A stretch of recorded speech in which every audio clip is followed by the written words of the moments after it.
अब भागल भोर। मैया खोलू ना नयन अब भागल भोर।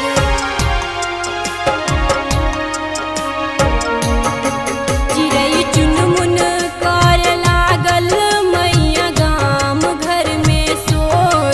चिड़ै चुनमुन कर लागल मैया गाम घर में शोर। हे मैया खोलू ना नयन अब भागल भोर। मैया खोलू ना नयन अब भागल भोर।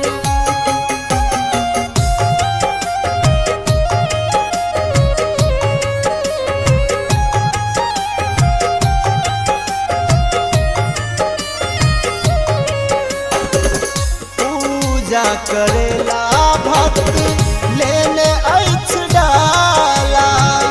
अहाला हम कीन लैला फूल और माला।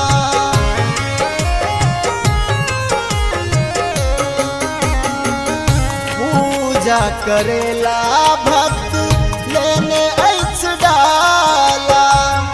अहाला हम कीन लैला अरहुल के माला।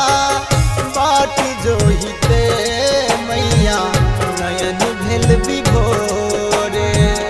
बाट जोहिते मैया नयन भेल विभोर। चिड़ै चुनमुन कर लागल मैया गाम घर में शोर। हे मैया खोलू ना नयन अब भागल भोर।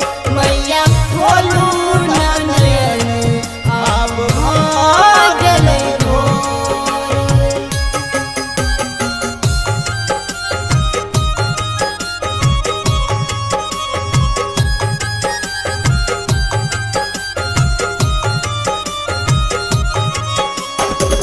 सृष्टि के रचयिता मैया अहीं छी भवानी। केओ कहे दुर्गा मैया कहे क्या शिवानी।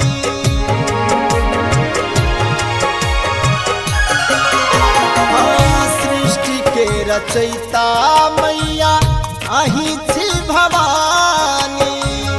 केओ कहे दुर्गा मैया कहे क्यों शिवानी। घर अनार हमर कदिया ई जोर। घर अनार हमर कदिया ई जोर।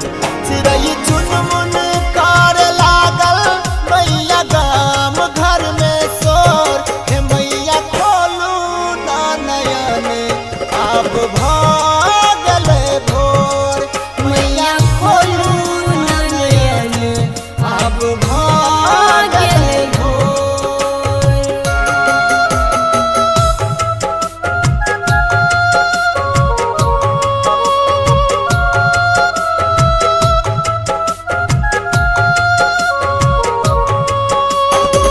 रमेश प्रसाद मैया ठार अहिक द्वार।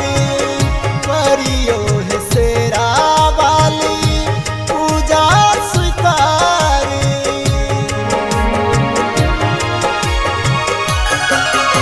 हाँ, रमेश प्रसाद मैया ठार अहिक द्वार। करियो है जोता वाली पूजा स्वीकार। गायक सुनील पाल मैया कहे कल जोएर। तू से सुनील पाल मैया कहे कल जोएर।